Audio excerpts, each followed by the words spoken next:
The third article that I read was Verbal and Behavior Cues, Creating an Autonomy Supportive Classroom.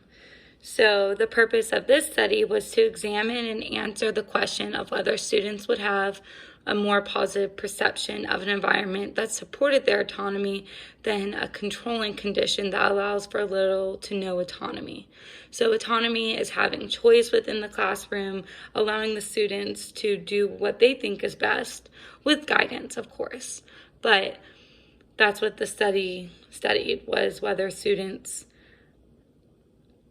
have a better perception of their classroom environment if there is autonomy in the classroom or if there wasn't autonomy. In the study, there was 172 students. More females than males participated in the study. The students studied for this survey were from an introductory psychology course at a large public Midwestern university. The participants signed up online for the data collection, and each student was assigned one of the 6 conditions. Those conditions included autonomy supportive and controlling scripts presented in video only, audio only, and video and audio together, delivery types combined.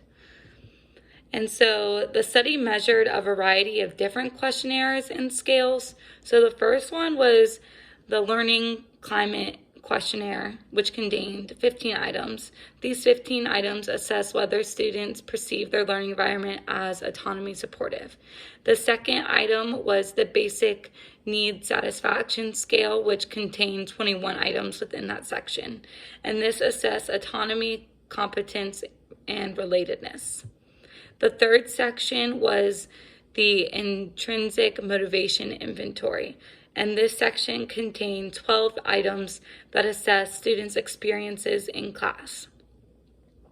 And then there was a final part of the study where students completed an internally developed 6-item intention scale.